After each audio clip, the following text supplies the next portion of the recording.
बिस्मिल्लाहिर्रहमानिर्रहीम, अस्सलाम वालेकुम। I hope everyone is well and I hope that आप लोग सोशल डिस्टेंसिंग प्रैक्टिस कर रहे हैं।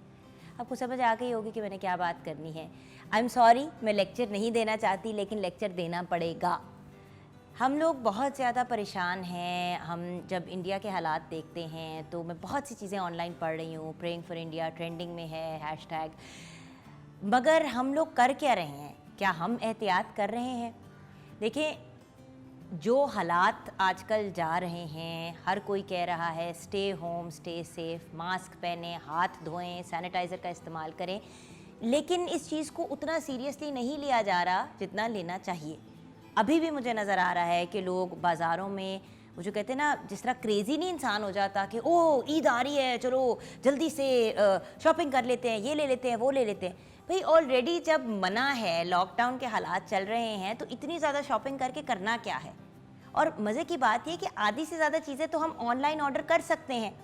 मैंने बच्चों के लिए, क्योंकि मैंने सोचा कि कुछ नए जोड़े होने चाहिए, चाहे हम घर पे ही रहें, लेकिन कुछ ना कुछ तो होना चाहिए, तो मैंने बच्चों के लिए घर पे बैठे हुए, देखिए ई कॉमर्स ने इतनी, वो जो कहते हैं ना, इतनी उड़ान चढ़ गया है, इतने ज़्यादा लोगों ने ऑनलाइन चीज़ें ऑर्डर करनी शुरू हो गई हैं। मैंने भी अपनी एक ऑनलाइन बिज़नेस स्टार्ट कर दी है, बिकॉज़ घर बैठे हुए इंसान चाहता है कि उसको चीज़ें मिल जाएँ।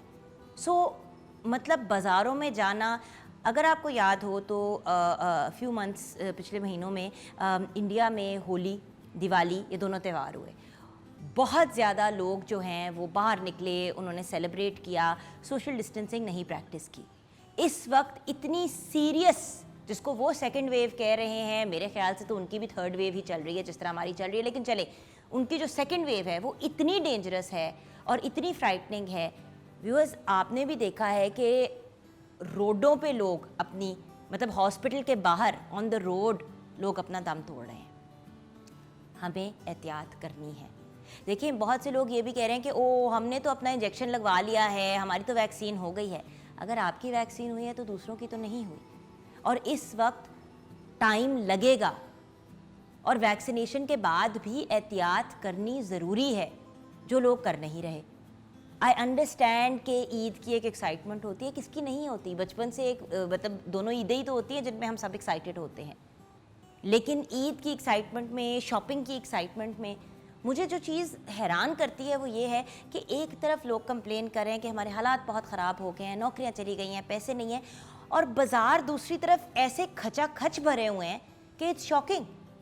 देखिए, जो बड़े बड़े मॉल्स और इस तरह की जगहें हैं, वहाँ पे तो मतलब एक सिचुएशन डिफरेंट है, लेकिन जो एक्चुअल जैसे कि मोहल्लों के अंदर और गलियों के अंदर शॉप्स और दुकानें हैं, वहाँ पे 15-15, 20-20 लोग लाइनों में खड़े हुए हैं, एक दूसरे बंदे पे बंदा चढ़ा हुआ है। एक बंदे ने मास्क पहना है तो 8 लोगों ने मास्क नहीं पहना, बाकी जो 4 जिन्होंने पहना भी हुआ है मास्क, को नाक के नीचे पहना हुआ है या यहाँ पे पहना हुआ है। प्लीज़ एहतियात करें। पहले तो ये था कि इस पेंडेमिक की वजह से जो यंग लोग हैं वो इफ़ेक्ट नहीं हो रहे, सिर्फ घर के बड़े या बुज़ुर्ग हो रहे हैं। अब तो छोटे छोटे बच्चों को भी कोरोना हो रहा है।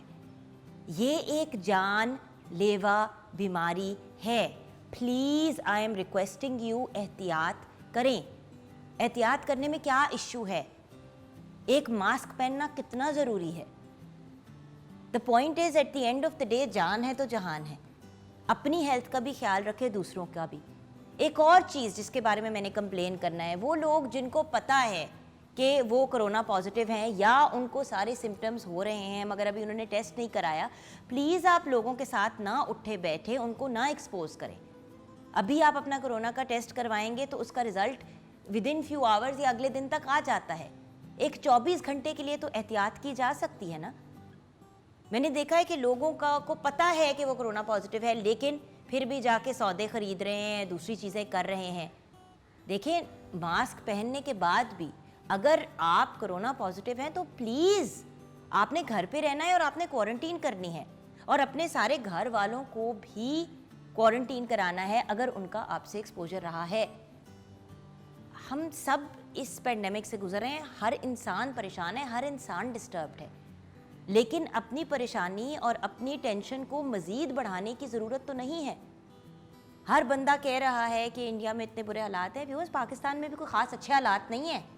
पाकिस्तान में काफ़ी बुरे हालात हैं और हमें एहतियात करनी है। हर दूसरा बंदा बीमार है, हर दूसरा बंदा टेंशन में है। और देखें, जितना आप इस चीज़ को, मतलब एक बंदे की वजह से 100 बंदा बीमार हो सकता है। ये इतनी ज़्यादा कंटेजियस बीमारी है। अगर किसी से मुलाकात है भी तो 6 फुट का फासला तो रखें। अगर बहुत ज़्यादा जी चाह रहा है तो आउटडोर में मीटिंग्स रखें और फासले पे रखें और मास्क के साथ रखें। देखिए, एक एयरबॉर्न डिजीज़ है, किसी को भी लग सकती है। We have to be careful. मैं बहुत से ऐसे लोगों को जानती हूँ जो खुद तो ठीक रहे लेकिन घर के उनके बुज़ुर्ग बहुत बीमार हो गए। मेरी एक फ्रेंड है, उसकी बेटी को कोरोना हो गया, वो सिर्फ 8 साल की है। अल्लाह का शुक्र है अब वो जाके ठीक है। 28 दिन 28 डेज़ वो बच्ची बीमार रही है और 1 हफ्ता वो हॉस्पिटल में रही है। 28 दिन आपकी 7 साल की बच्ची बीमार हो, आप सोचें आपके दिल पे क्या गुजरेगी, आपका क्या हाल होगा। और उस बच्ची को कैसे कोरोना हुआ? उनके घर कुछ रिश्तेदार मिलने के लिए आए, उनमें से 2 लोगों की तबीयत ठीक नहीं थी, उनको पता था उनकी तबीयत ठीक नहीं है, फिर भी वो आए, उन्होंने मास्क का इस्तेमाल नहीं किया और 2 दिन बाद जब उन्होंने अपना टेस्ट कराया तो वो पॉजिटिव थे। एंड विद इन 4-5 डेज़ उनकी बेटी की भी तबीयत ख़राब हुई, बाकी सब भी उनके घर वाले बीमार हुए, लेकिन वो बच्ची हॉस्पिटल पहुंच गई, 7 साल की बच्ची। सो प्लीज़ व्यूअर्स, मैं आपसे रिक्वेस्ट कर रही हूँ, ईद आ रही है, हम सब सेलिब्रेट करेंगे अपने अपने तरीके से। जूम कॉल्स करें, व्हाट्सएप की कॉल्स करें, अपने रिलेटिव से पूरी दुनिया में बात करें, कम्युनिकेट करें, टीवी पे चीज़ें देखें, ऑनलाइन चीज़ें देखें, अपने आप को बिज़ी रखें, कंटेंट क्रिएट कर लें, किताबें पढ़ें, बच्चों के साथ अपने वक्त गुजारें, बट प्लीज़ घर पे रहें, सोशल डिस्टेंसिंग को प्रैक्टिस करें, मास्क पहनें, हाथ धोएं भी, अगर धो नहीं सकते तो सैनिटाइज़ करें। And please please please please please अपना ख्याल रखें और अपने से ज़्यादा दूसरों का। बहुत बहुत शुक्रिया।